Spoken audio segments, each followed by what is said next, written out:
Hello दोस्तों, इस video में हम पढ़ेंगे हड़प्पा कालीन प्रमुख द्रव्य एवं धातु आयात निर्यातक स्थल। हड़प्पा कालीन कुछ नगर ऐसे थे, कुछ देश ऐसे थे जहां से धातुओं का आदान प्रदान होता था। और फिर हम देखेंगे इसी वीडियो में प्राचीन नदियां एवं उनके वर्तमान नाम। कौन से? हड़प्पा कालीन। आइए समझते हैं, ध्यान से देखिएगा दोस्तों। हड़प्पा कालीन प्रमुख द्रव्य एवं धातु आयात निर्यातक स्थल। पहला है तांबा। उस समय तांबे का आयात भारत में कहां से होता था? तो बलूचिस्तान, राजस्थान, दक्षिण भारत और अफगानिस्तान। यानी हम भारत में नहीं देखेंगे, हम देखेंगे हड़प्पा काल में। यानी हड़प्पा जो स्थल था वहां तांबे का आयात निर्यात कहां से होता था? तो बलूचिस्तान से होता था, राजस्थान राज्य से होता था, दक्षिण भारत से होता था, अफगानिस्तान से उस समय आयात निर्यात किया जाता था तांबे का। ध्यान से समझते चलेंगे। फिर देखेंगे टिन। ये महत्वपूर्ण धातुएं उस समय थी। टिन बंगाल और अफगानिस्तान। बंगाल और अफगानिस्तान। बंगाल में देखेंगे मतलब पश्चिम बंगाल। फिर देखेंगे चांदी। चांदी अजमेर से आती थी, अजमेर यानी राजस्थान, दक्षिण भारत और ईरान से आदान प्रदान इसका होता था, यानी आयात और निर्यात, एक्सपोर्ट और इंपोर्ट। लाजवर्द, लाजवर्द एक स्थान है, लाजवर्द स्थान नहीं है, यहाँ वस्तु है। यहाँ हम लिख देंगे वस्तु का नाम है लाजवर्द। ये लाजवर्द बदख्शा, उत्तर पूर्व और अफगानिस्तान से इसका आयात निर्यात किया जाता था। फिर देखेंगे सोना। सोना महत्वपूर्ण धातु है, आपको पता ही है, इसका नाम ही है सोना।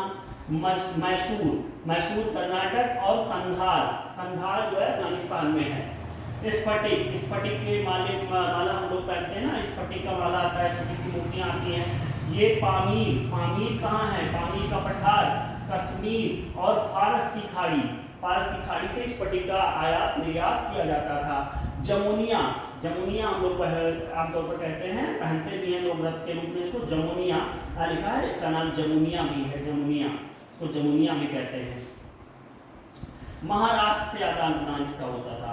शंख और कौड़ी, शंख और कौड़ी ये दक्षिण भारत और सौराष्ट्र से, सौराष्ट्र मतलब गुजरात से। गोमेद, गोमेद का आदान प्रदान कहां से होता था? तो सौराष्ट्र से यानी गुजरात से। सेलखड़ी, सेलखड़ी का पत्थर होता है ना, सेलखड़ी, इसका बलूचिस्तान, उसमें बलूचिस्तान बहुत आयात निर्यात करता था इन सब धातुओं का हस्तकालीन में, बलूचिस्तान और राजस्थान। फिर देखेंगे सीसा, शीशे का ईरान और अफगानिस्तान, शीशे का ईरान और अफगानिस्तान। दूसरा देखेंगे हरित नीलमणि, हरित नीलमणि, हरित नीलमणि, हरित नीलमणि का जो है आदान प्रदान होता था ईरान से, ईरान से, ईरान देखेंगे। फिर नीलमणि, हरित नीलमणि अलग चीज है, नीलमणि अलग है। नीलमणि का, नीलमणि, नीलमणि का आयात निर्यात होता था महाराष्ट्र से, महाराष्ट्र से। ध्यान से देखेंगे दोस्तों। आगे देखते हैं प्राचीन नदियां एवं उनके वर्तमान हड़प्पा कालीन नाम। ये प्राचीन नदियां जो हैं, प्राचीन नदियां उनके वर्तमान नाम, ये ज्यादातर एग्जाम में पूछ लिया जाता है कि बताइए सिंधु नदी का उस समय नाम क्या था, सदा नीला कौन सी नदी का नाम था, गोमल कौन सा था? तो पहले सिंधु को उस समय हड़प्पा काल में क्या कहते थे? सिंध कहते थे, और इंडस कहते थे, इंडस। सदा नीला, गंडक को सदा नीला कहते थे, सदा नील मतलब हमेशा इसमें पानी रहती थी, गंडक। गोमल को हम कहते थे गोमती, गोमती को गोमल। कुंभा, कुंभा को हम काबुल, काबुल नदी। सुवास्तु, सुवास्तु को स्वात नदी उस समय थी कोई।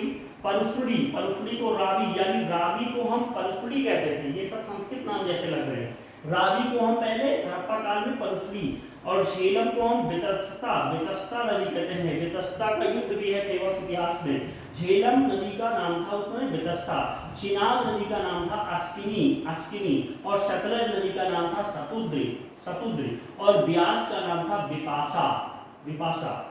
ये ध्यान रखेंगे, एग्जाम में बहुत पूछा जाता है, इनके नाम देकर इनसे पूछ लेता है इनका पहले प्राचीन नाम क्या था, हड़प्पा काल में इनका नाम क्या था। तो साथियों ध्यान से वीडियो को वॉच करिए। अगर वीडियो आपको अच्छा लगता है तो चैनल को सब्सक्राइब करें और वीडियो को लाइक करें। धन्यवाद दोस्तों।